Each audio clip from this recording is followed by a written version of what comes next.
9,50,000 அரசு ஊழியர்கள் மற்றும் 7,20,000 ஓய்வூதியர்களும் பெரிதும் பயன்பெறும் வகையில் நிதித்துறையின் கருவூலம் மற்றும் கணக்கு துறையினால் உருவாக்கப்பட்டுள்ள களஞ்சியம் என்ற புதிய செயலி இன்று துவக்கி வைக்கப்படுகிறது. அரசு ஊழியர்கள் பொது வருங்கால வைப்பு நிதி முன்பணம், கைத்தறி, காதி போன்ற குறுகிய கால கடன்கள் மற்றும் பண்டிகை கால முன்பணம் போன்றவற்றை இதன் மூலமும் விண்ணப்பிக்கலாம். மேலும் எந்த விதமான விடுப்புகளும் இச்செயலி மூலம் எங்கிருந்தும் எந்த இடத்திலும் விண்ணப்பித்தவுடன் அதன் நிலையையும் அறியும் வகையில் இச்செயலி வடிவமைக்கப்பட்டுள்ளது. ஓய்வூதியர்கள் கருவூலம் அலுவலகத்திற்கு நேரில் செல்லாமல் மூலமாகவே தங்களது வருடாந்திர நேர்காணல் செய்து வாழ்நாள் சான்றினை சமர்ப்பிக்கலாம். அடுத்த நேர்காணல் செய்ய வேண்டிய தேதி போன்ற பல விவரங்களை இச்செயலியில் அறிந்து கொள்ளலாம்.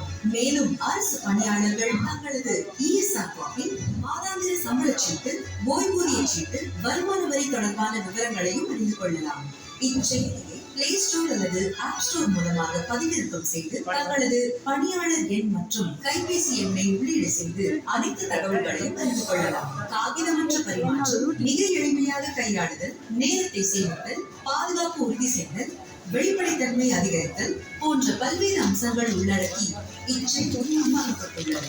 களஞ்சியம் திறன் மேம்படுத்தப்பட்ட இணையதளத்தையும் களஞ்சியம் செயலியை நிதித்துறை அமைச்சர் அவர்களுக்கு நெஞ்சார்ந்த நன்றி.